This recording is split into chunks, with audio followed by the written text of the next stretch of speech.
Hello everyone. ಈ English ಕಲಿಕಾ ತರಗತಿಗೆ ನಿಮ್ಗೆಲ್ರಿಗೂ ಸ್ವಾಗತ. Welcome to this English learning classes. In the previous class, I had told you how to understand subject, verb and object. ಸಾಮಾನ್ಯ English sentence ಅಂತ ಹೇಳಿದಾಗ S V ಓ ಅಂತ ಹೇಳಿ ನಾವೆಲ್ಲರೂ ನೆನ್ಪಿಟ್ಕೊಳ್ತೀವಿ. ನಮ್ಮ ಟೀಚರ್ಸ್ ಕೂಡ ಅದನ್ನ ಯಾವಾಗಲೂ ನಮಗೆ ಹೇಳ್ಕೊಡ್ತಾರೆ. Subject, verb, object. ನಮ್ಮೆಲ್ಲರ ಮನೆಯ ಮಾತು ಕನ್ನಡ ಆಗಿದೆ ಅಂತ ಯೋಚಿಸಿದಾಗ ಕಲ್ಪಿಸ್ಕೊಂಡ್ರೆ ಕನ್ನಡದ ವಾಕ್ಯದಲ್ಲಿ ಕರ್ತೃ, ಕರ್ಮ, ಕ್ರಿಯಾ, ಸಬ್ಜೆಕ್ಟ್, ಆಬ್ಜೆಕ್ಟ್, ವರ್ಬ್ ಬರುತ್ತೆ. ಇಂಗ್ಲಿಷ್ನಲ್ಲಿ ಸಬ್ಜೆಕ್ಟ್ ಮತ್ತು ಆಬ್ಜೆಕ್ಟ್ನ ನಡುವೆ ವರ್ಬ್ ಬರುತ್ತೆ. ಕನ್ನಡ ಮಾತೃಭಾಷೆಯನ್ನ ಹೊಂದಿರುವಂತವರಿಗೆ ಈಗ ಕರ್ತೃ, ಕರ್ಮ, ಕ್ರಿಯಾ ಅಂತ ಹೇಳಿದಾಗ ಬೇಗ ಅರ್ಥ ಮಾಡ್ಕೊಳ್ಳಿಕ್ಕೆ ಸಾಧ್ಯ ಆಗತ್ತೆ. ಕೆಲವರು ಈ ತರಗತಿಯನ್ನ ನೋಡ್ತಾ ಇರುವಂತವರು ಬೇರೆ ಮಾತೃಭಾಷೆಯನ್ನ ಹೊಂದಿರಬಹುದು, ತಮಿಳು, ತೆಲುಗು, ಉರ್ದು, ಮರಾಠಿ ಹೀಗೆ. ಬಹುತೇಕ ಭಾರತೀಯ ಭಾಷೆಗಳಲ್ಲಿ, ಇಂಡಿಯನ್ ಲ್ಯಾಂಗ್ವೇಜಸ್, ಸಬ್ಜೆಕ್ಟ್, ಆಬ್ಜೆಕ್ಟ್ ಮತ್ತೆ ವರ್ಬ್ ವಾಕ್ಯದ ರಚನೆಯನ್ನ ಹೊಂದಿರುತ್ತವೆ. ಆದರೆ ಇಂಗ್ಲಿಷ್ ಸಬ್ಜೆಕ್ಟ್, ವರ್ಬ್, ಆಬ್ಜೆಕ್ಟ್ ರಚನೆಯನ್ನ ಹೊಂದಿದೆ. ಹಾಗಾಗಿ ಇಂಗ್ಲಿಷನ್ನ ಕಲಿಯುವಂತ ಸಂದರ್ಭದಲ್ಲಿ ಸ್ವಲ್ಪ ಗೊಂದಲಗಳು ಉಂಟಾಗ್ತದೆ. ಅದರ ಜೊತೆಗೆ ಕನ್ನಡದಲ್ಲಿ ಕ್ರಿಯಾಪದಗಳನ್ನ ಬಳಸಬೇಕಾದಾಗ ಕನ್ನಡದ ಕ್ರಿಯಾಪದಗಳು ಕರ್ತೃಪದ ಸಬ್ಜೆಕ್ಟ್ ಏನಿರುತ್ತಲ್ಲ ಆ ಸಬ್ಜೆಕ್ಟಿನ ಲಿಂಗವನ್ನ, ಜೆಂಡರ್ ಅಂತ ಏನು ಇಂಗ್ಲಿಷಲ್ಲಿ ನಾವು ಹೇಳ್ತೇವೆ, ಅದನ್ನ ಪಡ್ಕೊಳ್ಳುತ್ತೆ. ಉದಾಹರಣೆಗೆ ರವಿಯು ಶಾಲೆಗೆ ಹೋದನು, ರಾಣಿಯು ಶಾಲೆಗೆ ಹೋದಳು ಆಗತ್ತೆ. ಇಲ್ಲಿ ಇಂಗ್ಲಿಷಿಗೆ ನೀವು ಆ ವಾಕ್ಯವನ್ನು ತಗೊಂಡೆ Ravi went to school, Rani went to school ಆಗತ್ತೆ. ಹಾಗಾಗಿ ಒಂದು ಭಾಷೆಯಿಂದ ಇನ್ನೊಂದು ಭಾಷೆಗೆ ನಾವು ಬದಲಾಗಬೇಕಾದ್ರೆ, ಕಲಿಬೇಕಾದ್ರೆ ಅವುಗಳ ನಡುವಿನ ಡಿಫರೆನ್ಸ್ ಏನಿರುತ್ತೆ ಅನ್ನೋದನ್ನ ನೆನ್ಪಿಟ್ಕೊಳ್ಬೇಕು. ಮತ್ತೆ ಈ ಥರದ ಅಸೋಸಿಯೇಷನ್ಸ್ ಅಂದ್ರೆ ಒಂದಕ್ಕೊಂದು ಸಂಬಂಧ ಹೊಂದಿರುವಂತ ಅಂಶಗಳೇನಿರುತ್ತಲ್ಲ ಅದನ್ನ ನಾವು ಯಾವಾಗ್ಲೂ ನೆನಪಿಟ್ಕೊಳ್ಬೇಕು. ಇದನ್ನ ಗಟ್ಟೊಡಿಲಿಕ್ಕಾಗ್ಲಿ ಅಥವಾ ಏನು ಬಾಯ್ಪಾಠ ಮಾಡೋದು, ಬೈ ಹಾರ್ಟ್ ಅಂತ ಹೇಳ್ತೀವಿ, ಅದು ಇಲ್ಲಿ ಸಾಧ್ಯ ಆಗಲ್ಲ. ಸೊ ಇವತ್ತಿನ ತರಗತಿಯಲ್ಲಿ ನಾನು ನಿಮಗೆ ಈ ಸಬ್ಜೆಕ್ಟ್, ವರ್ಬ್, ಆಬ್ಜೆಕ್ಟ್ ನ ಹೇಗೆ ಅರ್ಥ ಮಾಡ್ಕೊಳ್ಬೇಕು ಅನ್ನೋದನ್ನ ಇನ್ನಷ್ಟು ವಿಸ್ತರಿಸ್ತೇನೆ. ಕಳೆದ ತರಗತಿನಲ್ಲಿ ಕೂಡ ಇದನ್ನ ನಾನು ನಿಮಗೆ ಪರಿಚಯ ಮಾಡಿದ್ದೆ. ಈ ತರಗತಿಯಲ್ಲಿ ಇನ್ನು ಸ್ವಲ್ಪ ಮುಂದೆ ಹೋಗಿ ವರ್ಬ್ಗಳನ್ನ ನಾವು ಹೇಗೆ ಅರ್ಥ ಮಾಡ್ಕೊಳ್ಬಹುದು. ಈ ವರ್ಬ್ಗಳನ್ನ ನಾವು ಅರ್ಥ ಮಾಡ್ಕೊಳ್ಳೋದು ಅಂತ ಹೇಳಿದಾಗ ತರಗತಿಯಲ್ಲಿ ಹೆಲ್ಪಿಂಗ್ ವರ್ಬ್, ಮೇನ್ ವರ್ಬ್ ಅಂತ ಹೇಳ್ತಾರೆ. ಹಾಗೆ ವರ್ಬ್ಗಳನ್ನ 4 ಭಾಗಗಳಾಗಿ ಡಿವೈಡ್ ಮಾಡ್ತೀವಿ. ಪ್ರೆಸೆಂಟ್ ಪಾರ್ಟಿಸಿಪಲ್, ಪಾಸ್ಟ್ ಮತ್ತು ಪಾಸ್ಟ್ ಪಾರ್ಟಿಸಿಪಲ್ ಅಂತ ವಿಭಾಗ ಮಾಡ್ತೇವೆ. ಕೆಲವು ಶಾಲೆಗಳಲ್ಲಿ ಕೆಲವು ಶಿಕ್ಷಕರು ಇದನ್ನ V0, V1, V2, V3 ಅಂತ ಹೇಳಿ ಕಲಿಸಿರ್ತಾರೆ. ನೀವು ಹಾಗೆ ಕಲ್ತಿರ್ತೀರಿ. ಆದ್ರೆ ಈ ವರ್ಬ್ಗಳನ್ನ ಅರ್ಥ ಮಾಡ್ಕೊಳ್ಬೇಕಾದ್ರೆ ನಮಗೆ ಸಬ್ಜೆಕ್ಟ್ ಅಂದ್ರೆ ಏನು ಅಂತ ಗೊತ್ತಾಗ್ಬೇಕು, ಮತ್ತು ಹಾಗೆ ಆಬ್ಜೆಕ್ಟ್ ಅಂದ್ರೆ ಏನು ಅಂತ ಹೇಳಿ ಗೊತ್ತಾಗ್ಬೇಕು. ಇಲ್ಲಿ ವರ್ಬ್ ಅನ್ನೋದು ಒಂದು ಪದ ಆಗತ್ತೆ.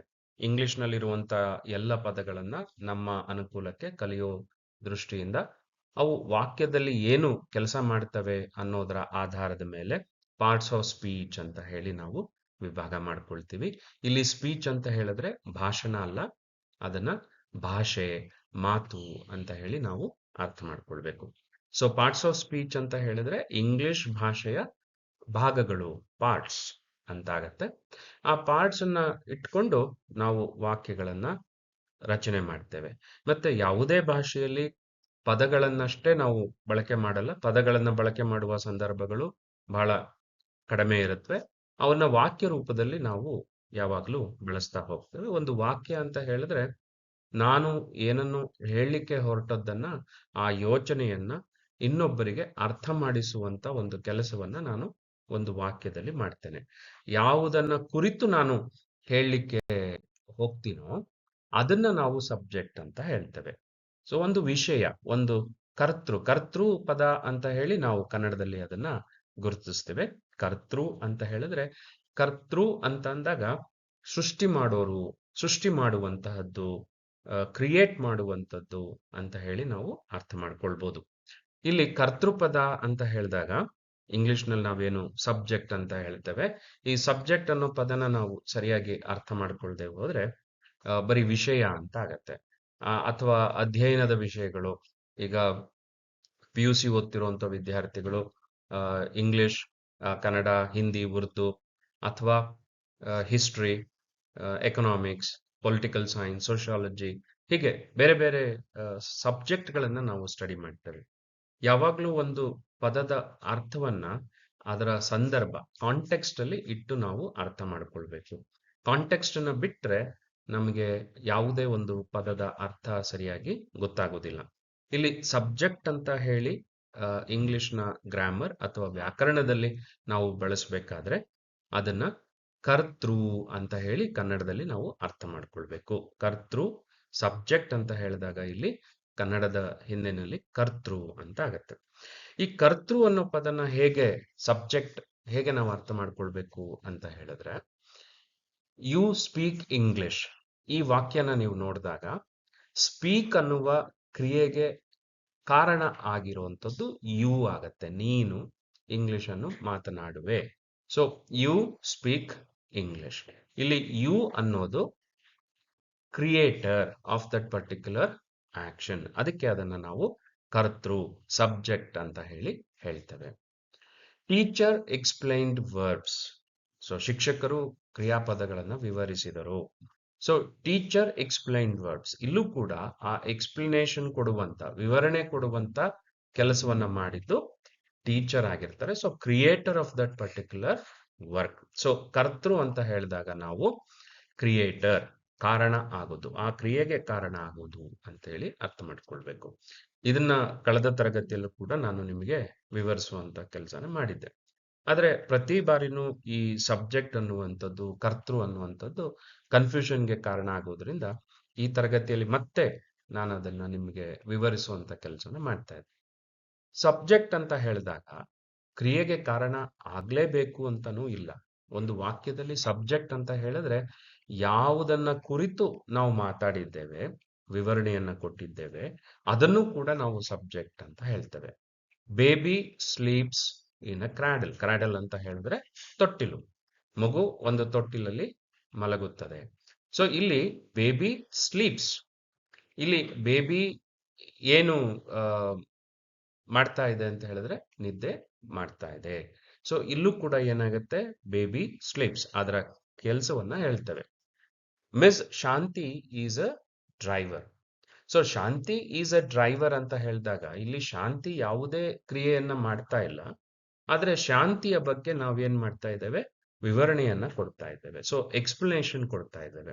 ಸೊ ಯಾವುದು ವಾಕ್ಯದಲ್ಲಿ ವಿವರಿಸಲ್ಪಡುತ್ತದೆಯೋ ಅದನ್ನ ನಾವು ಸಬ್ಜೆಕ್ಟ್ ಅಂತ ಹೇಳ್ತೇವೆ. ಅಥವಾ ಇನ್ನೊಂದು ದೃಷ್ಟಿಯಲ್ಲಿ ನೀವು ನೋಡಿದಾಗ ಯಾವುದು ವಾಕ್ಯದ ಅಸ್ತಿತ್ವಕ್ಕೆ ಕಾರಣ ಆಗಿರುತ್ತದೆಯೋ ಅದನ್ನ ನಾವು ಸಬ್ಜೆಕ್ಟ್ ಅಂತ ಹೇಳಿ ಹೇಳ್ತೇವೆ. ಯು ಸ್ಪೀಕ್ ಇಂಗ್ಲಿಷ್ ಅಂತ ಹೇಳಿದಾಗ ನಾವು ವಾಕ್ಯ ತಂದದ್ದೇನೆ ನೀನು ಏನ್ ಮಾಡ್ತೀಯ ಅಂತ ಹೇಳಲಿಕ್ಕೆ. ಸೊ ಹಾಗಾಗಿ ಯು ಅನ್ನೋದು ಸಬ್ಜೆಕ್ಟ್ ಆಗತ್ತೆ. ಹಾಗೆ ಟೀಚರ್ ಎಕ್ಸ್ಪ್ಲೈನ್ಡ್ ವರ್ಬ್ಸ್ ಅಂತ ಹೇಳಿದಾಗ ಟೀಚರ್ ಏನ್ ಮಾಡಿದ್ರು ಅಂತ ಹೇಳಲಿಕ್ಕೆ ನಾವು ವಾಕ್ಯವನ್ನ ತಂದ್ವಿ. ಹಾಗಾಗಿ ಟೀಚರ್ ಅನ್ನೋದು ಸಬ್ಜೆಕ್ಟ್ ಆಗತ್ತೆ. Baby sleeps in a cradle ಅಂತ ಹೇಳಿದಾಗ ಬೇಬಿ ಏನ್ ಮಾಡುತ್ತೆ ಅದನ್ನ ಹೇಳಲಿಕ್ಕೆ ನಾವು ವಾಕ್ಯವನ್ನ ರಚನೆ ಮಾಡಿದ್ರಿಂದ ಬೇಬಿ ಅನ್ನೋದು ಅಲ್ಲಿ ಸಬ್ಜೆಕ್ಟ್ ಆಗುತ್ತೆ. Miss Shanti is a driver ಅಂತ ಹೇಳಿದಾಗ ಶಾಂತಿಯ ಬಗ್ಗೆ ನಾವು ವಿವರಣೆಯನ್ನ ಕೊಡ್ಲಿಕ್ಕೆ ನಾವು ವಾಕ್ಯವನ್ನ ರಚನೆ ಮಾಡಿದ್ವಿ. ಹಾಗಾಗಿ ಈ ಉದಾಹರಣೆಗಳಲ್ಲಿ ಯು, ಟೀಚರ್, ಬೇಬಿ ಮತ್ತೆ ಶಾಂತಿ ಇವಿಷ್ಟು ಕೂಡ ಸಬ್ಜೆಕ್ಟ್ಸ್ ಅಂತ ಹೇಳಿ ನಾವು ಕರಿಬಹುದು. ಇನ್ನು ಆಬ್ಜೆಕ್ಟ್ ಅಂದ್ರೆ ಕನ್ನಡದಲ್ಲಿ ನಾವು ಅದನ್ನ ಕರ್ಮಪದ ಅಂತ ಹೇಳಿ ಕರಿತೇವೆ. ಈ ಆಬ್ಜೆಕ್ಟ್ ಅನ್ನೋದು ಸಬ್ಜೆಕ್ಟ್ ಏನು ಕ್ರಿಯೆಯನ್ನ ಸೃಷ್ಟಿ ಮಾಡಿರುತ್ತೆ, ಆ ಕ್ರಿಯೆಯ ಪರಿಣಾಮಕ್ಕೆ ಒಳಗಾಗುವ ಇನ್ಫ್ಲೂಯೆನ್ಸ್ ಆಗುವಂತಹ ಪಾರ್ಟ್ ಏನಿರುತ್ತೆ ವಾಕ್ಯದಲ್ಲಿ, ಅದನ್ನ ನಾವು ಆಬ್ಜೆಕ್ಟ್, ಕರ್ಮ ಪದ ಅಂತ ಹೇಳಿ ಕರಿತೇವೆ. ಯು ಸ್ಪೀಕ್ ಇಂಗ್ಲಿಷ್ ಅಂತ ಹೇಳಿದಾಗ ನಾನು, ನೀನು ಮಾತನಾಡಿರಿ, ಆ ಮಾತನಾಡುವ ಕ್ರಿಯೆಗೆ ಒಳಗಾಗೋದು ಇಂಗ್ಲಿಷ್ ಆಗತ್ತೆ. ಸೊ ಸ್ಪೀಕ್ ಅನ್ನೋದು ಇಂಗ್ಲಿಷನ್ನ ಇನ್ಫ್ಲೂಯೆನ್ಸ್ ಮಾಡತ್ತೆ, ಹಾಗಾಗಿ ಅದನ್ನ ಆಬ್ಜೆಕ್ಟ್ ಅಂತ ಹೇಳ್ತೇವೆ. ಟೀಚರ್ ಎಕ್ಸ್ಪ್ಲೈನ್ಡ್ ವರ್ಬ್ಸ್ ಅಂತ ಹೇಳಿದಾಗ ಆ ವಿವರಣೆ ಯಾವುದರ ಕುರಿತು ಕೊಟ್ಟರು, ಯಾವುದರ ಮೇಲೆ ಪರಿಣಾಮ ಬೀರ್ತು, ವರ್ಬ್ಸ್ ನ ಮೇಲೆ ಬೀರ್ತು. ಸೊ ಹಾಗಾಗಿ ಎಕ್ಸ್ಪ್ಲೈನ್ ಅನ್ನುವಂತ ಕ್ರಿಯೆಯನ್ನ ಸೃಷ್ಟಿಸಿದ್ದು ಟೀಚರ್ ಆಗಿರ್ತಾರೆ, ಆ ಕ್ರಿಯೆಗೆ ಒಳಗಾಗಿರೋದಲ್ಲಿ ವರ್ಬ್ಸ್ ಆಗಿರುತ್ತೆ. Baby sleeps in a cradle ಅಂತ ಹೇಳಿದಾಗ ಮಗು ನಿದ್ದೆ ಮಾಡುತ್ತೆ, ಆದ್ರೆ ಆ ನಿದ್ದೆಯಿಂದ ಯಾರ ಮೇಲೂ ಪರಿಣಾಮ ಬೀರ್ಲಿಲ್ಲ. ನಾವು ತುಂಬಾ ಸರಿ ಇಂಗ್ಲಿಷ್ ವಾಕ್ಯಗಳನ್ನು ನೋಡ್ಬೇಕಾದಾಗ ಒಂದು ತಪ್ಪು ಮಾಡ್ತೇವೆ, ವರ್ಬ್ನ ನಂತರ ಬರೋದು ಎಲ್ಲವೂ ಕೂಡ ಆಬ್ಜೆಕ್ಟ್ ಅಂತ ಹೇಳಿ ಯೋಚನೆ ಮಾಡ್ಬಿಡ್ತೇವೆ. ಆದ್ರೆ ಹಾಗೆ ಯೋಚಿಸಬಾರ್ದು. Baby sleeps in a cradle ಅಂತ ಹೇಳಿದ್ರೆ ಎಲ್ಲಿ ಅಂತ ಮಾಹಿತಿ ಮಾತ್ರ ಕೊಡ್ತಾ ಇದ್ದೇವೆ. ಬೇಬಿ ಸ್ಲೀಪ್ಸ್ ಅಂತ ಹೇಳಿದ್ರು ಸಾಕು, ಆದ್ರೆ baby sleeps in a cradle. So in a cradle ಅಂತ ಹೇಳೋದು ಆಬ್ಜೆಕ್ಟ್ ಆಗೋದಿಲ್ಲ. ಹಾಗೆ ಶಾಂತಿ ಈಸ್ ಅ ಡ್ರೈವರ್ ಅಂತ ಹೇಳಿದಾಗ ಎ ಡ್ರೈವರ್ ಅನ್ನೋದು ಇಲ್ಲಿ ಆಬ್ಜೆಕ್ಟ್ ಆಗೋದಿಲ್ಲ. ಸೊ ಒಂದು ಆಬ್ಜೆಕ್ಟ್ ಇರಬೇಕು ಅಂತ ಹೇಳಿದ್ರೆ ಸಬ್ಜೆಕ್ಟ್ ಆಕ್ಷನ್ ಅನ್ನ ಕ್ರಿಯೇಟ್ ಮಾಡಿರಬೇಕು, ನಂತರ ಆ ಕ್ರಿಯೇಟ್ ಮಾಡಿದ ಆಕ್ಷನ್ ಇನ್ನೊಂದರ ಮೇಲೆ ಇನ್ಫ್ಲೂಯೆನ್ಸ್ ಮಾಡಿರಬೇಕು ಅಥವಾ ಅದರ ಪರಿಣಾಮವನ್ನ ಬೀರಿರ್ಬೇಕು. ಪರಿಣಾಮವನ್ನ ಬೀರಿದ್ದಾಗ ಮಾತ್ರ ನಾವು ಅದನ್ನ ಆಬ್ಜೆಕ್ಟ್ ಅಂತ ಹೇಳಿ ಗುರುತಿಸ್ಲಿಕ್ಕೆ ಸಾಧ್ಯ ಆಗುತ್ತೆ. ಸೊ ಹಾಗಾಗಿ ಇಂಗ್ಲಿಷ್ನ ವಾಕ್ಯದಲ್ಲಿ ಆಬ್ಜೆಕ್ಟ್ ಇರಬೇಕಾದ್ರೆ ಎರಡು ಪರಿಣಾಮ ಅಥವಾ ಎರಡು ಷರತ್ತುಗಳು, ಕಂಡೀಷನ್ಸ್ ಇರಬೇಕಾಗತ್ತೆ. ಒಂದು, ಸಬ್ಜೆಕ್ಟ್ ಕ್ರಿಯೆಯನ್ನ ಮಾಡಿರ್ಬೇಕಾಗತ್ತೆ ಅಥವಾ ಸೃಷ್ಟಿಸಬೇಕಾಗತ್ತೆ. ಸಬ್ಜೆಕ್ಟ್ ಕ್ರಿಯೆಗೆ ಕಾರಣ ಆಗಿರ್ಬೇಕು, ಆ ಕ್ರಿಯೆನ ನಾವು ವಾಕ್ಯದಲ್ಲಿ ಚರ್ಚೆಗೆ ತರ್ತೇವೆ. ಹಾಗೆ ತಂದಂತ ಕ್ರಿಯೆ ಇರುತ್ತಲ್ಲ, ಆ ಕ್ರಿಯೆ ಇನ್ನೊಂದನ್ನ ಇನ್ಫ್ಲೂಯೆನ್ಸ್ ಮಾಡಿರ್ಬೇಕು. ಇನ್ಫ್ಲೂಯೆನ್ಸ್ ಮಾಡಿದ್ದಾಗ ಮಾತ್ರ ನಾವು ಅದನ್ನ ಆಬ್ಜೆಕ್ಟ್ ಇದೆ ಅಂತ ಹೇಳಿ ಗುರುತಿಸ್ಲಿಕ್ಕೆ ಸಾಧ್ಯ ಆಗತ್ತೆ. ಕ್ರಿಯೆನೇ ಇಲ್ಲ ಅಂತ ಹೇಳಿದಾಗ ಅಲ್ಲಿ ಆಬ್ಜೆಕ್ಟ್ ಬರ್ಲಿಕ್ಕೂ ಸಾಧ್ಯ ಇಲ್ಲ. ಇನ್ನೊಂದು, ಕ್ರಿಯೆ ನಡೆದಿರುತ್ತೆ, ಆದ್ರೆ ಆ ಕ್ರಿಯೆಯ ಪರಿಣಾಮಕ್ಕೆ ಯಾರು ಒಳಗಾಗಿಲ್ಲ ಅಂತ ಹೇಳಿದಾಗಲೂ ಕೂಡ ಅಲ್ಲಿ ಆಬ್ಜೆಕ್ಟ್ ಬರೋದಿಲ್ಲ. ಬೇಬಿ ಸ್ಲೀಪ್ಸ್ ಅಂತ ಹೇಳಿದಾಗ ಕ್ರಿಯೆ ಇದೆ, ಆದ್ರೆ ಅದರ ಪರಿಣಾಮಕ್ಕೆ ಯಾರು ಇನ್ಫ್ಲೂಯೆನ್ಸ್ ಆಗಿಲ್ಲ, ಒಳಗಾಗಿಲ್ಲ. ಶಾಂತಿ ಈಸ್ ಅ ಡ್ರೈವರ್ ಅಂತ ಹೇಳಿದಾಗ ಆ ವಾಕ್ಯದಲ್ಲಿ ಕ್ರಿಯೆನೇ ಇಲ್ಲ, ಹಾಗಾಗಿ ಆಬ್ಜೆಕ್ಟಿನ ಪ್ರಶ್ನೆ ಇಲ್ಲವೇ ಇಲ್ಲ. ಸೊ ಇದನ್ನ ನೀವು ಅರ್ಥ ಮಾಡ್ಕೊಳ್ಬೇಕು.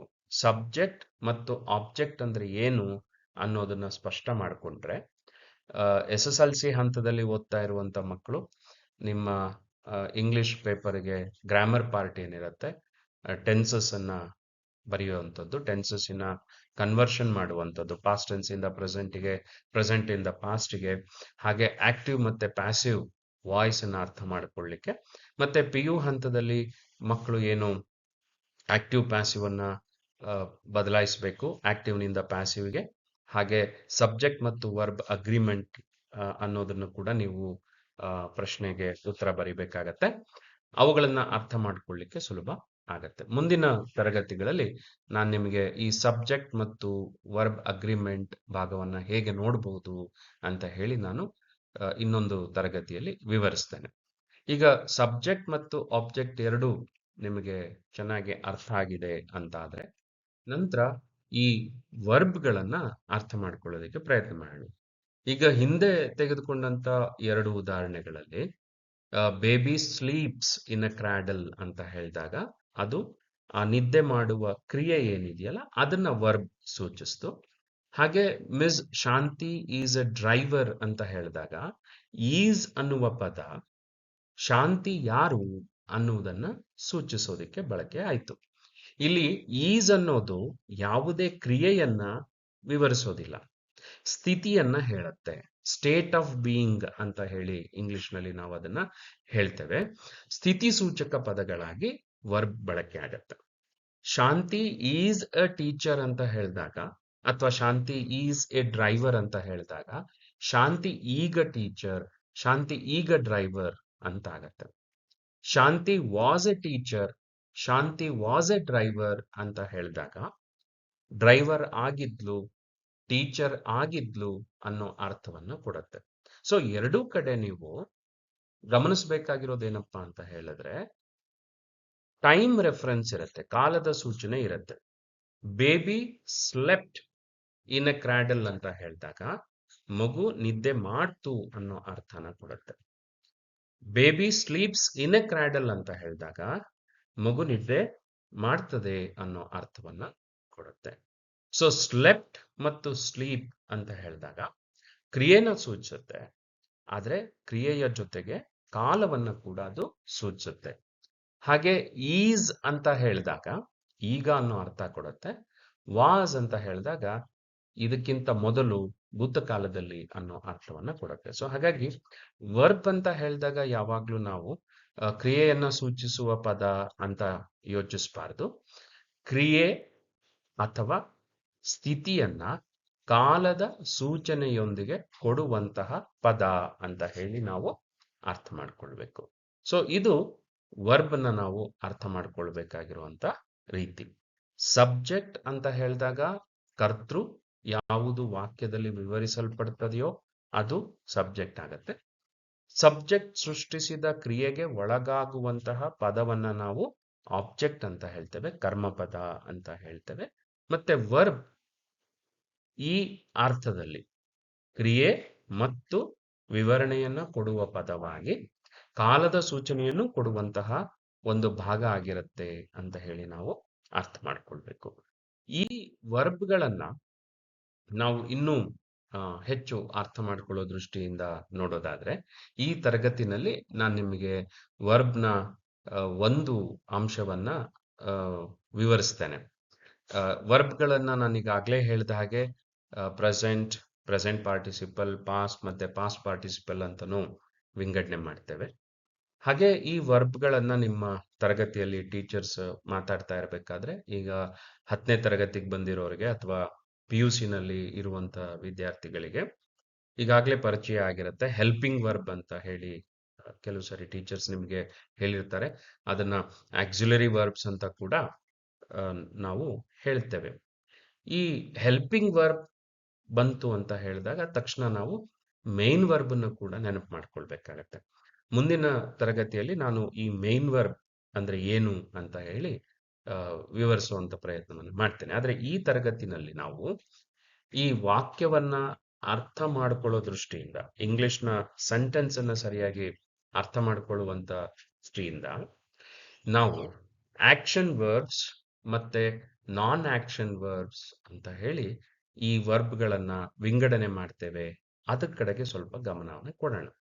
ಇದು ಇಂಗ್ಲಿಷ್ನಲ್ಲಿ ವಾಕ್ಯಗಳನ್ನ ಅರ್ಥ ಮಾಡ್ಕೊಳ್ಳಿಕ್ಕೆ ಮುಂದೆ ಈ 9-10ನೇ ತರಗತಿಯ ಪರೀಕ್ಷೆ ಬರೀತಾ ಇರೋರಿಗೆ, ಫಸ್ಟ್ PUC ಮತ್ತೆ ಸೆಕೆಂಡ್ PUCಯ ಎಕ್ಸಾಮ್ಸ್ ಅನ್ನ ಬರೀತಾ ಇರುವಂತ ವಿದ್ಯಾರ್ಥಿಗಳಿಗೆ ಇದು ತುಂಬಾ ಹೆಲ್ಪ್ ಮಾಡುತ್ತೆ ಅರ್ಥ ಮಾಡ್ಕೊಳ್ಳಿಕ್ಕೆ. ಟೆನ್ಸಸ್ ಅನ್ನ ಅರ್ಥ ಮಾಡ್ಕೊಳ್ಳಿಕ್ಕೆ ಮತ್ತೆ ಆಕ್ಟಿವ್ ಪ್ಯಾಸಿವ್ ವಾಯ್ಸ್ ಅನ್ನ ಅರ್ಥ ಮಾಡ್ಕೊಳ್ಳಿಕ್ಕೆ ನಮಗೆ ಈಗ ನಾನು ವಿವರಿಸ್ತಾ ಇರುವಂತ ವರ್ಬ್ಗಳ ವಿಧ ಇದೆಯಲ್ಲ, ಆಕ್ಷನ್ ವರ್ಬ್ಸ್ ಮತ್ತೆ ನಾನ್ ಆಕ್ಷನ್ ವರ್ಬ್ಸ್ ಅನ್ನೋದು ಹೆಚ್ಚು ಸಹಾಯವನ್ನ ಮಾಡುತ್ತೆ. ಆಗಲೇ ನಾವು ತೆಗೆದುಕೊಂಡ ಉದಾಹರಣೆಗಳಲ್ಲಿ baby sleeps in a cradle ಅಂತ ಹೇಳಿದಾಗ ಸ್ಲೀಪ್ ಅನ್ನೋದು ಕ್ರಿಯೆಯನ್ನ ಹೇಳ್ತು. Miss Shanti is a driver ಅಂತ ಹೇಳಿದಾಗ ಈಸ್ ಅನ್ನೋದು ಸ್ಥಿತಿಯನ್ನ ಹೇಳ್ತು. ಯಾವ ಕ್ರಿಯಾಪದ, ಯಾವ ವರ್ಬ್ ಹೀಗೆ ಕ್ರಿಯೆಯನ್ನ ಸೂಚಿಸ್ತದೆಯೋ ಅದನ್ನ ಆಕ್ಷನ್ ವರ್ಬ್ ಅಂತ ಹೇಳಿ ಹೇಳ್ತೇವೆ. ಯಾವುದು ಕ್ರಿಯೆಯನ್ನ ಸೂಚಿಸದೆ ಬರೀ ಸ್ಥಿತಿಯನ್ನ ಸೂಚಿಸುತ್ತದೆಯೋ ಅದನ್ನ ನಾನ್ ಆಕ್ಷನ್ ವರ್ಬ್ಸ್ ಅಂತ ಹೇಳಿ ಹೇಳ್ತೇವೆ. ಈ ನಾನ್ ಆಕ್ಷನ್ ವರ್ಬ್ಸ್ ಅಂತ ಹೇಳೋದು ಈ ಪದಗಳನ್ನ ಗುರುತಿಸೋದಿಕ್ಕೆ ಇರುವಂತ ಅನೇಕ ಪದಗಳಲ್ಲಿ ಒಂದು ಪದ. ನಾನು ಆಗ್ಲೇ ಹೇಳಿದಾಗೆ ಹೆಲ್ಪಿಂಗ್ ವರ್ಬ್ ಅಂತಾನೂ ಹೇಳ್ತಾರೆ, ಆಕ್ಸಿಲರಿ ವರ್ಬ್ಸ್ ಅಂತಾನೂ ಕೂಡ ಇಂಗ್ಲಿಷ್ ಗ್ರಾಮರ್ ಪುಸ್ತಕಗಳಲ್ಲಿ ನಿಮಗೆ ಓದ್ಲಿಕ್ಕೆ ಸಿಗತ್ತೆ. ತಕ್ಷಣಕ್ಕೆ ನಾವು ಅರ್ಥ ಮಾಡ್ಕೊಳ್ಳೋ ದೃಷ್ಟಿಯಿಂದ ಆಕ್ಷನ್ ವರ್ಬ್ಸ್ ಮತ್ತೆ ನಾನ್ ಆಕ್ಷನ್ ವರ್ಬ್ಸ್ ಅಂತ ತಗೊಳ್ಳೋಣ. ನಾನ್ ಆಕ್ಷನ್ ವರ್ಬ್ಸ್ ಅಂತ ಹೇಳಿದ್ರೆ ಈ ಪದಗಳು ಯಾವುದೇ ಕ್ರಿಯೆಯನ್ನ ಹೇಳೋದಿಲ್ಲ. ಕೆಲವು ಉದಾಹರಣೆಗಳನ್ನ ತಗೊಳ್ಳೋಣ. I am a student. I am a student ಅಂತ ಹೇಳಿದಾಗ ಆಮ್ ಅನ್ನುವ ಪದ ಇಲ್ಲಿ ವರ್ಬ್ ಆಗತ್ತೆ. She was a student. ಇಲ್ಲಿ ವಾಸ್ ಅನ್ನೋದು ವರ್ಬ್ ಆಗತ್ತೆ. You are a teacher. ಇಲ್ಲಿ ಆರ್ ಅನ್ನುವಂಥದ್ದು ವರ್ಬ್ ಆಗತ್ತೆ. ಆಮ್, ವಾಸ್ ಮತ್ತೆ ಆರ್ ಅನ್ನ ನೀವು ನೋಡಿದಾಗ ಆಮ್ ಅನ್ನೋದು ಈಗ ಅಂತ ಹೇಳುತ್ತೆ. ಆರ್ ಅಂತ ಕೇಳೋದು ಕೂಡ ಈಗ, ವಾಸ್ತವ, ಪ್ರಸ್ತುತ, ವರ್ತಮಾನ ಆಗತ್ತೆ. ಆದ್ರೆ ವಾಸ್ ಅಂತ ಹೇಳಿದಾಗ ಹಿಂದೆ ಅನ್ನೋ ಅರ್ಥನ ಕೊಡುತ್ತೆ. ಶಿ ವಾಸ್ ಎ ಸ್ಟೂಡೆಂಟ್ ಅಂದ್ರೆ ಈಗ ಸ್ಟೂಡೆಂಟ್ ಅಲ್ಲ ಅನ್ನೋ ಅರ್ಥವನ್ನ ಕೊಡುತ್ತೆ. ಸೊ ಇಲ್ಲಿ ಆಮ್ ಇರ್ಬೋದು, ವಾಸ್ ಇರ್ಬೋದು, ಆರ್ ಇರ್ಬೋದು, ಈ ಮೂರು ಪದಗಳು ಯಾವುದೇ ಕ್ರಿಯೆಯನ್ನ ಹೇಳ್ತಾ ಇಲ್ಲ, ಆದ್ರೆ ಸ್ಥಿತಿಯನ್ನ ಸೂಚಿಸ್ತವೆ. ಹಾಗಾಗಿ ಇವನ್ನ ನಾವು ನಾನ್ ಆಕ್ಷನ್, ಕ್ರಿಯೆಯನ್ನು ಸೂಚಿಸದ ಪದಗಳು ಅಂತ ಹೇಳಿ ನಾವಿಲ್ಲಿ ಅರ್ಥ ಮಾಡ್ಕೊಳ್ಬೇಕಾಗತ್ತೆ. ಅದೊಂದು ವಿಭಾಗ ಮಾಡ್ಬೇಕಾಗತ್ತೆ. ಹಾಗೆ I speak English, she drove a car, you ride a bike. ಈ ಮೂರು ವಾಕ್ಯಗಳನ್ನ ತಗೊಂಡ್ರೆ ಸ್ಪೀಕ್ ಅನ್ನುವ ಪದ ಇದೆ, ಕ್ರಿಯೆಯನ್ನ ಸೂಚಿಸುವಂತ ಪದ. ಡ್ರೌವ್ ಅನ್ನೋ ಪದ ಇದೆ. ಡ್ರೌವ್ ಅಂದ್ರೆ ಡ್ರೈವ್ ಅನ್ನುವ ಪದದ ಪಾಸ್ಟ್ ರೂಪವನ್ನ ಡ್ರೌವ್ ಅಂತ ಕರಿತೇವೆ. ರೈಡ್ ಪ್ರೆಸೆಂಟ್ ರೂಪದ ಪದ, ಅದು ರೈಡ್. ಇಲ್ಲಿ ಸ್ಪೀಕ್ ಮತ್ತು ರೈಡ್ ಎರಡೂ ಪದಗಳು ವರ್ತಮಾನದ ಕ್ರಿಯೆಯನ್ನ ಕಾಲವನ್ನ ಸೂಚಿಸ್ತಾ ಮಾತನಾಡುವ, ಗಾಡಿಯನ್ನ ಓಡಿಸುವ ಕ್ರಿಯೆಯನ್ನ ಸೂಚಿಸ್ತಾ ಇದ್ದಾವೆ. ಡ್ರೌವ್ ಅನ್ನೋದು ಭೂತಕಾಲದ ಕ್ರಿಯೆಯನ್ನ ಹೇಳ್ತಾ ಇದೆ. ಸೊ ಹಾಗಾಗಿ ಇಲ್ಲಿ ಕಾಲದ ಸೂಚನೆ ಬೇರೆ ಬೇರೆ ಇದ್ರೂ ಸಹ ಈ ಮೂರು ವಾಕ್ಯಗಳಲ್ಲಿ I speak English, she drove a car, you ride a bike, ಈ ಮೂರು ವಾಕ್ಯಗಳಲ್ಲಿ ನಾವು ನೋಡುವಂತ ಒಂದು ಸಾಮಾನ್ಯ ಅಂಶ ಏನಪ್ಪಾ ಅಂದ್ರೆ ಆಕ್ಷನ್ ಅನ್ನ ಹೇಳುತ್ತೆ, ಕ್ರಿಯೆಯನ್ನ ಹೇಳುತ್ತೆ. ಹಾಗಾಗಿ ಈ ರೀತಿಯ ವಿಂಗಡಣೆ, ವರ್ಬ್ನ ವಿಂಗಡಿಸೋದಕ್ಕೆ ಬೇರೆ ಬೇರೆ ದಾರಿಗಳು ಇದಾವೆ, ಬೇರೆ ಬೇರೆ ವಿಧಾನಗಳು ಇದಾವೆ. ಆದ್ರೆ ಇಲ್ಲಿ ನಾವು ತಗೊಂಡಿರುವಂತದ್ದು ಕ್ರಿಯೆಯನ್ನ ಹೇಳುತ್ತಾ ಅಥವಾ ಕ್ರಿಯೆಯನ್ನ ಹೇಳೋದಿಲ್ವಾ ಅಂತ ಹೇಳಿ. ಇದನ್ನ ನಾನು ನಿಮಗೆ ವಿವರಣೆ ಕೊಡ್ತಾ ಇರೋದಕ್ಕೆ ಒಂದು ಮುಖ್ಯ ಕಾರಣ, ಕ್ರಿಯಾಪದ ಅಂದ್ರೆ ಕ್ರಿಯೆ ಅಂತ ಯೋಚನೆ ಮಾಡುವಂತ ಒಂದು ಅಭ್ಯಾಸ ನಮಗ್ ಬಂದ್ಬಿಟ್ಟಿರುತ್ತೆ. ಆದ್ರೆ ಕ್ರಿಯಾಪದ ಅಂತ ಹೇಳಿದಾಗ ಕ್ರಿಯೆಯನ್ನು ಹೇಳುತ್ತೆ, ಅದರ ಜೊತೆಗೆ ಸ್ಥಿತಿಯನ್ನು ಕೂಡ ಹೇಳುತ್ತೆ. ಇದು ನಮ್ಮ ಗಮನಕ್ಕೆ ಹೋಗ್ಬೇಕು. ಈ ಕ್ರಿಯೆಯನ್ನ ಸೂಚಿಸದ ಪದಗಳಿದಾವಲ್ಲ, ಕ್ರಿಯಾಪದಗಳು, ಕ್ರಿಯೆಯನ್ನೇ ಸೂಚಿಸದ ಕ್ರಿಯಾಪದಗಳು, ಅವು ನಮಗೆ ಬಹಳ ಮುಖ್ಯ ಆಗತ್ತೆ. ಯಾಕೆ ಮುಖ್ಯ ಆಗತ್ತೆ ಅಂತ ಹೇಳಿದ್ರೆ ಈ ನಾನ್ ಆಕ್ಷನ್ ವರ್ಬ್ಸ್ ಅನ್ನೇ ನಾವು ಇಂಗ್ಲಿಷ್ನಲ್ಲಿ ಹೆಲ್ಪಿಂಗ್ ವರ್ಬ್ ಆಗಿ ಬಳಸ್ಕೊಳ್ತೇವೆ. ಈ ನಾನ್ ಆಕ್ಷನ್ ವರ್ಬ್ಗಳು ಯಾವುವು, ಈ ಹೆಲ್ಪಿಂಗ್ ವರ್ಬ್ ಅಂದ್ರೆ ಏನು ಅನ್ನೋದನ್ನ ಮುಂದೆ ನಾನು ನಿಮಗೆ ವಿವರಿಸ್ತೇನೆ. ಅದಕ್ಕೆ ಮೊದಲು ಈ ಕ್ರಿಯೆಯನ್ನೇ ಸೂಚಿಸದೇ ಇರುವ ಕ್ರಿಯಾಪದಗಳು ಯಾವುವು. ಇದೊಂಥರ ತಮಾಷೆಯಾಗಿ ಕಾಣುತ್ತೆ. ಆಕ್ಷನ್ ಅನ್ನ ಇಂಡಿಕೇಟ್ ಮಾಡದೇ ಇರುವಂತಹ ವರ್ಬ್ಗಳು, ಕ್ರಿಯೆಯನ್ನೇ ಸೂಚಿಸದ ಕ್ರಿಯಾಪದಗಳು. ಇದರಲ್ಲಿ ಮುಖ್ಯವಾಗಿ ಮೂರು ಗುಂಪಿನ ಪದಗಳಿದಾವೆ. ಒಂದನ್ನ ಬಿ ವರ್ಬ್ ಅಂತ ಹೇಳ್ತೇವೆ, ಇನ್ನೊಂದನ್ನ ಹ್ಯಾವ್ ವರ್ಬ್ಸ್ ಅಂತ ಕರಿತೇವೆ, ಇನ್ನೊಂದು ಡೂ ವರ್ಬ್ಸ್. ಇಂಗ್ಲಿಷ್ನಲ್ಲಿ ನಮಗೆ ಗೊಂದಲಕ್ಕೆ ಕಾರಣ ಆಗುವಂತ ಒಂದು ಅಂಶ ಏನಂತ ಹೇಳಿದ್ರೆ ಇಂಗ್ಲಿಷ್ಗೆ ಅದರದೇ ಆದಂತ ಒಂದು ಸಿಸ್ಟಮ್ ಇದೆ, ಒಂದು ವಿಧಾನ ಇದೆ. ಕನ್ನಡಕ್ಕೂ ಅದರದೇ ಆದಂತ ಒಂದು ವಿಧಾನ ಇದೆ ವರ್ಬ್ಗಳನ್ನ ಬಳಸೋದ್ರ. ಯಾವುದೇ ಪದವನ್ನ ನೀವು ತಗೊಂಡ್ರೂ ಕೂಡ ಹಾಗೇನೆ. ನಾವಿಲ್ಲಿ ನೋಡ್ತಾ ಇರೋದು ವರ್ಬ್ಗಳನ್ನ ನೋಡ್ತಾ ಇದ್ದೇವೆ. ಇನ್ನೊಂದು ಕಡೆ ನೌನ್ಗಳನ್ನ ನಾವು ತಗೊಳ್ಬಹುದು, ಹಾಗೆ ಪ್ರನೌನ್ಗಳನ್ನ ತಗೊಳ್ಬಹುದು. ಎಲ್ಲಾ ಭಾಷೆಯಲ್ಲೂ ಅದರದೇ ಆದಂತ ಒಂದು ಸಿಸ್ಟಮ್ ಇರುತ್ತೆ, ಆಪರೇಷನಲ್ ಸಿಸ್ಟಮ್, ಬಳಕೆ ಮಾಡುವ ಒಂದು ವಿಧಾನ ಎಲ್ಲಾ ಭಾಷೆನಲ್ಲೂ ಇರುತ್ತೆ. ಹಾಗೆ ಇಂಗ್ಲಿಷ್ನಲ್ಲೂ ಇದೆ. ಆದ್ರೆ ಇಂಗ್ಲಿಶಿನ ವಿಧಾನ ನಮಗೆ ಸ್ವಲ್ಪ ಡಿಫರೆಂಟ್ ಆಗಿರೋದ್ರಿಂದ, ಕನ್ನಡಕ್ಕಿಂತ ಡಿಫರೆಂಟ್ ಆಗಿ ಇರೋದ್ರಿಂದ ನಾವು ಬಹಳಷ್ಟು ಮಂದಿ ಕನ್ನಡ ಮಾತನಾಡುವ ಆ, ವ್ಯಕ್ತಿಗಳಾಗಿರೋದ್ರಿಂದ ಸ್ವಲ್ಪ ಈ ಇಂಗ್ಲಿಶಿನ ಕೆಲವು ವ್ಯವಸ್ಥೆಗಳು ನಮಗೆ ವಿಚಿತ್ರ ಅಂತ ಅನ್ಸುತ್ತೆ. ಆದ್ರೆ ಇದು ಎಲ್ಲಾ ಭಾಷೆಯ ಸ್ವಭಾವ. ಇದನ್ನ ನೀವು ಮನಸ್ಸಲ್ಲಿಟ್ಕೊಳ್ಬೇಕು, ನಿಮ್ ಗಮನದಲ್ಲಿ ಇಟ್ಕೊಳ್ಬೇಕು. ಈ ಬಿ ವರ್ಬ್ ಅಂತ ಹೇಳಿದಾಗ ಈಸ್ ಆಮ್ ಆರ್ ಇವನ್ನ ಬಿ ವರ್ಬ್ ಅಂತ ಹೇಳ್ತೇವೆ. ಈಸ್ ಆಮ್ ಆರ್ ನಮ್ಗೆಲ್ರಿಗೂ ಪರಿಚಯ ಇದೆ. ಹಾಗೆ ವರ್ ಮತ್ತೆ ವಾಸ್ ವರ್ ಈ ಪದಗಳು ನಮಗೆ ಪರಿಚಯ ಇದೆ. ಈ ಬಿ, ಬೀಯಿಂಗ್ ಮತ್ತೆ ಬೀನ್ ಇಷ್ಟೂ ಪದಗಳನ್ನ ನಾವು ಬಿ ವರ್ಬ್ಸ್ ಅಂತ ಹೇಳ್ತೇವೆ. ಈ ಇಷ್ಟೂ ಪದಗಳು ಏನಿದೆ, ಈಸ್ ಆಮ್ ಆರ್ ಮತ್ತೆ ಬಿ, ಇದನ್ನ ಪ್ರೆಸೆಂಟ್ ರೂಪದ ಪದಗಳು, ಪ್ರೆಸೆಂಟ್ ವರ್ಬ್ಸ್ ಅಂತ ಹೇಳ್ತೇವೆ.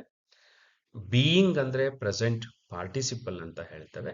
ವಾಸ್ ಮತ್ತೆ ವರನ್ನ ಪಾಸ್ಟ್ ಅಂತ ಹೇಳ್ತೇವೆ. ಬೀನ್ ಅನ್ನೋದನ್ನ ಪಾಸ್ಟ್ ಪಾರ್ಟಿಸಿಪಲ್ ಅಂತ ಹೇಳ್ತೇವೆ. ಇವಿಷ್ಟು ಕೂಡ ಬಿ ಗುಂಪಿನ ಪದಗಳು, ಬಿಇ ಬಿ ಗುಂಪಿನ ಪದಗಳು.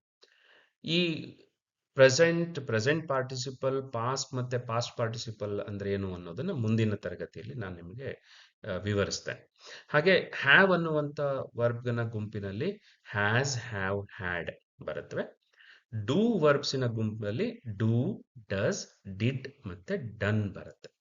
ನೀವೀಗ ತಕ್ಷಣಕ್ಕೆ ಒಂದು ಹಾಳೆಯನ್ನ ತಗೊಂಡು ಅದರಲ್ಲಿ ಇವುಗಳನ್ನ ಬರೆದಿಟ್ಕೊಂಡ್ರೆ ನಾನು ಮುಂದಿನ ತರಗತಿಯಲ್ಲಿ ವಿವರಣೆ ಕೊಟ್ಟಾಗ ನಿಮ್ಗೆ ಇನ್ನಷ್ಟು ಸ್ಪಷ್ಟ ಆಗತ್ತೆ.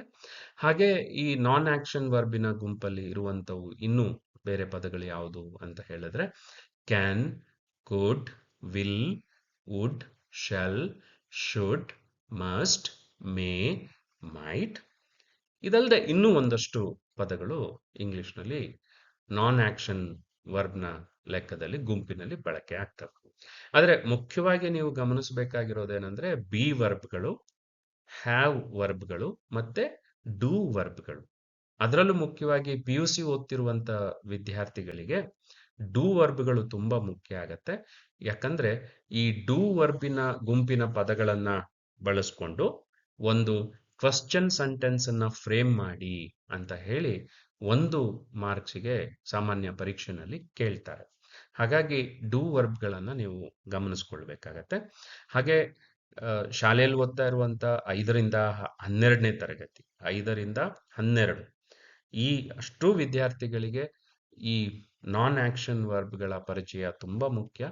ಹಾಗಾಗಿ ನೀವು ಒಂದು ಕಡೆ ಬರೆದಿಟ್ಕೊಂಡ್ರೆ ಹೆಚ್ಚು ಅನುಕೂಲ ಆಗತ್ತೆ. ಈ ನಾನ್ ಆಕ್ಷನ್ ವರ್ಬ್ಗಳ ಬಗ್ಗೆ ನಾನು ಈ ತರಗತಿಯಲ್ಲಿ ಇಷ್ಟೆಲ್ಲ ಯಾಕೆ ಹೇಳ್ತಾ ಇದ್ದೇನೆ ಅಂತ ಹೇಳಿದ್ರೆ, ಇದು ಬಹಳ ಮುಖ್ಯವಾದಂತ ಪಾತ್ರವನ್ನ ಇಂಗ್ಲಿಷ್ನಲ್ಲಿ ನಿರ್ವಹಿಸುತ್ತೆ. ಒಂದು, ಇವು ಕ್ರಿಯೆಯನ್ನ ಸೂಚಿಸಲ್ಲ, ಆದ್ರೆ ಸ್ಥಿತಿಯನ್ನ ಸೂಚಿಸುವಂತ ಪದಗಳಾಗಿರುತ್ತವೆ. ಹಾಗಾಗಿ ಇವು ಇಂಗ್ಲಿಷ್ನಲ್ಲಿ ನಮಗೆ ಹೆಚ್ಚು ಕೆಲಸಕ್ಕೆ ಬರ್ತವೆ. ಒಂದು ವ್ಯಕ್ತಿಯ ಬಗ್ಗೆ ನಾವು ಮಾತಾಡಬೇಕಾದ್ರೆ, ಒಂದು ವಸ್ತುವಿನ ಬಗ್ಗೆ ವಿವರಣೆಯನ್ನ ಕೊಡಬೇಕಾದ್ರೆ ನಾವು ಈ ಪದಗಳ ಸಹಾಯವನ್ನ ತಗೊಳ್ಬೇಕಾಗತ್ತೆ. ಅದರಲ್ಲೂ ಬಿ ವರ್ಬ್ಗಳಂತೂ ನಮಗೆ ತುಂಬಾ ಕೆಲಸಕ್ಕೆ ಬರುತ್ತವೆ. ಶೇಕ್ಸ್ಪಿಯರ್ ಅನ್ನುವ ಹೆಸರು ನಿಮಗೆ ಪರಿಚಯ ಇದೆ. Shakespeare was a poet. Shakespeare was a poet. You are a student. She will be a teacher. ಇಲ್ಲಿ ಬಿ ಅನ್ನುವ ಪದವನ್ನ ನೀವು ಗಮನಿಸ್ಕೊಳ್ಬೇಕಾಗತ್ತೆ. She will be a teacher. ಇಲ್ಲಿ ವಿಲ್ ಅನ್ನುವ ಪದ ಹೆಲ್ಪಿಂಗ್ ವರ್ಬ್ ಆಗಿ ಬರುತ್ತೆ. ಬಿ ಅನ್ನುವ ಪದ ಮೈನ್ ವರ್ಬ್ ಆಗಿ ಬರುತ್ತೆ ಅಂತ ಹೇಳಿ ನಾವು ಹೇಳ್ತೇವೆ. ಇದನ್ನ ಮುಂದೆ ಇನ್ನೊಂದು ತರಗತಿಯಲ್ಲಿ ಈ ಹೆಲ್ಪಿಂಗ್ ವರ್ಬ್ ಮತ್ತೆ ಮೈನ್ ವರ್ಬ್ಗಳಂದ್ರೆ ಏನು, ಅವುಗಳ ಡಿಫರೆನ್ಸ್ ಏನು ಅನ್ನೋದನ್ನ ನಾನು ನಿಮಗೆ ಇನ್ನಷ್ಟು ವಿವರವಾಗಿ ಹೇಳ್ತೇನೆ.